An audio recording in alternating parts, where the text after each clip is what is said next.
Senior journalist हैं आरजू काजमी, वो भी जुड़ेंगी। पहले मैं इलियास साहब आपके पास आ रहा हूँ। क्या इस्लाम में महिला का किसी से हाथ मिलाना गैर इस्लामिक है, जैसा कि पाकिस्तान में अब किया जा रहा है? मरियम नवाज को ट्रोल किया जा रहा है कि उन्होंने एक देश के राष्ट्रपति से हाथ कैसे मिला लिया। ये देखिए, दो बातें आप अच्छे से समझ जाइए इस्लाम के बारे। इस्लाम जो इस बारे में कहता है, पहले ये कि कोई भी लड़की घर के बाहर निकले बगैर हिजाब के ना निकले। ये कुरान चैप्टर 24 वर्स 31 में लिखे हुआ है। आपको यही बात Rigveda book number 10 chapter number 19 verse number 14 में ही मिल जाएगी और बाइबल में ही मिल जाएगी, book of Corinthians chapter 5 verse 11 में। और दूसरी बात जो है कि कोई भी गैर महरम को ना मर्द हाथ लगाए ना औरत हाथ लगाए। ये दोनों तरफ का रूल है, सिर्फ एक तरफ का नहीं है। तो पाकिस्तानी पॉलिटिशियंस हो या कोई भी पॉलिटिशियंस हो, इस्लाम को फॉलो अगर करते हैं तो ये दो बातें उनको अच्छे से नजर में रखनी चाहिए कि बगैर हिजाब के कोई लड़की बाहर ना निकले, मर्द किसी गैर औरत पर नजर न डाले और किसी गैर महरम से ना मर्द छुए किसी गैर महरम को, ना कोई लड़की गैर महरम को छुए। इसमें दोनों की सिक्योरिटी है और जहां भी ये फॉलो होता है वहां औरतों की सिक्योरिटी सबसे हाई है। जैसा इस्लामिक सऊदी अरब में अल्हम्दुलिल्लाह यहाँ पर बहुत सिक्योरिटी हाई है, अक्सर ये फॉलो तो ये बात यूएई के राष्ट्रपति को नहीं पता थी जो उन्होंने हाथ मिला लिया? यूएई के राष्ट्रपति हो या इंडिया के प्रधानमंत्री हो या कहीं भी हो, वेदा गीता कुरान हदीस सबको समझाना चाहिए। 100 बातें मालूम होती है, एक आध बात मिस हो जाती है, जो मिस हो गई वो समझा देना चाहिए। भारत के प्रधानमंत्री हो, अमेरिका का प्रेसिडेंट हो या यूएई के प्रेसिडेंट हो, हमने अच्छे से एजुकेट करना चाहिए, लड़ने झगड़ने की बात नहीं लानी चाहिए। नहीं, मतलब आप ये कह रहे हैं कि जो मरियम नवाज ने हाथ मिलाया ये गलत था आपके मुताबिक? इस्लामी उसूल के मुताबिक मैंने आपको कोटेशन दिया कुरान का, फिर वेदा का, फिर बाइबल का। तीनों धर्मों के हिसाब से औरत का बगैर पर्दे के बाहर निकलना, मर्द का औरत को देखना और छूना या गैर औरत का किसी मर्द को छूना जायज नहीं है। मतलब नियत की कोई इंपॉर्टेंस नहीं है कि अब वो देश के मेहमान हैं और वो एक प्रांत की मुख्यमंत्री हैं, वो एक प्रांत को रिप्रेजेंट कर रही हैं, तो क्या उनका ऐसे में देश के मेहमान से हाथ मिलाना, उनको वेलकम करना, और वो ऐसा नहीं है, उन्होंने सिर पे पूरी तरीके से जो एक पल्लू है वो भी रखा हुआ है, उनके जो कपड़े हैं उसमें किसी तरह की कोई कमतरी नहीं है, लेकिन क्या एक मेहमान को भी वेलकम करना वो गलत हो गया? देखिए, मेहमान को वेलकम करना चाहिए, उनकी बेहतरीन मेजबानी करनी चाहिए। अल्लाह के रसूल फरमाते हैं अगर अल्लाह पर ईमान रखते हो, आखिरत पर ईमान रखते हो, मेहमान की इज्जत करो। मेहमान की इज्जत करनी चाहिए, उनके अच्छा ध्यान रखना चाहिए, इस्लामी उसूल को बगैर तोड़े। सीता जी की नीयत बहुत अच्छी थी, लेकिन लक्ष्मण रेखा क्रॉस करते क्या हो गया, रावण उठा के लेके चले गया। देखिए, तो नीयत नहीं, अमल भी सही रहना चाहिए। नीयत और अमल दोनों देखते अल्लाह ताला। नहीं तो मतलब मैं तो इनके नियत की बात कर रहा हूं ना, क्योंकि सवाल तो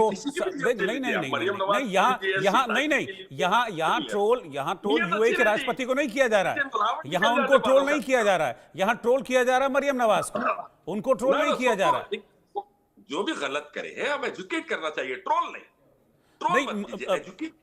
स्वामी, मैं चाहता हूं स्वामी शैलेशानंद जी, मतलब मुझे ये समझ में नहीं आ रहा है कि हाथ मिलाना किसी से कैसे गलत हो गया, और इस हिसाब से तो फिर ये तो फिर वही बात हो जाए कि महिलाएं फिर पीछे ही रहें, फिर तो आगे आए ना महिलाएं। ना ना ना ना ना, क्या आप गलत बात। शैलेशानंद जी, रोहित जी जो वक्ता है, तो पता नहीं कौन से युग से उठ के आकर के लड़ गए। अच्छा, मैं शैलेशानंद जी, मुझे नहीं पता, मुझे बहुत वेदों का, हाँ, आप इलियास जी कौन से वेदा की बात कर रहे हैं मुझे जानकारी नहीं है। मुझे लगता है कि शैलेशानंद जी बता पाएंगे मुझे। हाँ, ऋग्वेद बुक नंबर 10 बताइए स्वामी जी, आप बताइए, महामंडलेश्वर जी आप बताइए। चारों वेदों में सबसे टॉप का वेद है, महामंडल से पूछो पढ़े या नहीं पढ़े। हाँ, बताएंगे मुझे, बोलिए। क्या चीज कह रही है, कौन सा वेद है, या पता नहीं कौन से युग की बात करते हैं। मुझे एक बताओ, जहाँ क्या कलयुग चल रहा है, फिर भी ऐसे बातें कर रहे हैं। वहां पर महाघमंडल जहाँ पर नारियों, वहां पर देवता पूजा करते हैं। तो आप एक चीज बताइए कि हम आधुनिक काल के अंदर, इस आधुनिक काल के अंदर यदि है कोई शबाना मुझसे भाईजान कहकर के गले लग जाती तो इसको तो फतवा जारी कर देंगे ये लोग। शबाना को बोलेंगे सुअरों के गले ना लगे, शबाना को बोलेंगे गेरुआ कपड़े हिंदुत्व वालों के गले ना लगे, ये बिल्कुल रावण के बच्चे हैं, दूर रहे इनसे। शबाना को समझाएंगे। क्योंकि चिन्मयानंद कहने गई थी, एक बेचारी हिंदू बेटी ने रेप कर डाला। आसाराम कहने गई थी, एक हिंदू बेटी ने रेप कर डाला। एक हिंदू बेटी गुरमीत राम कहने गई, उन्हें रेप कर डाला। कोई भी धर्म की हो, यदि कोई सी मेरी शिक्षा कोई से भी धर्म की हो, तो आप कैसे बात कर सकते हैं? अरे मनोरोग जैसी बातें मत। आप जैसे लोग के नाम के ऊपर पूरा विश्व को तबाह करते चले जा रहे हैं। आपको लंदन के अंदर आप क्या कर रहे हैं? आप ये चीज ध्यान रखिएगा कि आप चिन्मयानंद की हवस का शिकार मत बनो। रावण के बच्चों की हवस का शिकार मत बनो। चिन्मयानंद हवस का शिकार मत बनो। ये रावण की औलाद है। हिंदुत्व मनोरोग की बातें बंद करिए आप। पहले रोहित जी बताइए। सीता को भी समझाएंगे, दीवाना को भी समझाएंगे। हिंदुत्व आतंकवादियों से दूर रहो, चिन्मयानंद से, आश्रमों से, मंदिरों से। अब आप देखिए इलियास जी, आप किसी चीज को ना कहीं से कहीं ले जा रहे हैं। मैं एक इशू पे बात कर रहा हूं, आप कहां से कहां लेके जा रहे हैं? आप जब बोल रहे थे तो वो बोल रहे हैं, उनको बोलने तो दीजिए। शबाना का एग्जांपल दे रहा, 2 कौड़ी का हरामिया बैठ के। तमीज से बात कीजिए, तमीज से बात कीजिए, तमीज से बात कीजिए, नहीं तो जाइए यहां से। ये क्या है? ये क्या है? ये गाली कैसे दी आपने? यही हरामियों की वजह से। आप इनको हटाइए, हटाइए इस बेशरम को यहां से, हटाइए इसको, बेशरम को हटाइए, इन बेशरम को स्क्रीन से। नहीं चाहिए हमको ऐसा मेहमान, हटाइए इनको।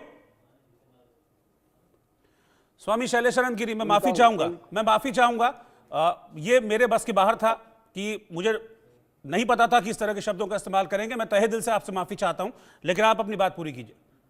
ये सिखाता है कि इन लोगों की शिक्षा दीक्षा, ये अपने नाम के आगे ये लोग इस्लामिक स्कॉलर लिख लेते हैं, लेकिन इनके मन में क्या है, इनकी जुबान पे क्या है, क्या इनकी शिक्षा दीक्षा है, वो पता चल रहा है। कहते हैं ना अपब्रिंगिंग कहते हैं कि अपब्रिंगिंग कैसे हुई है, वो पता चल रहा है।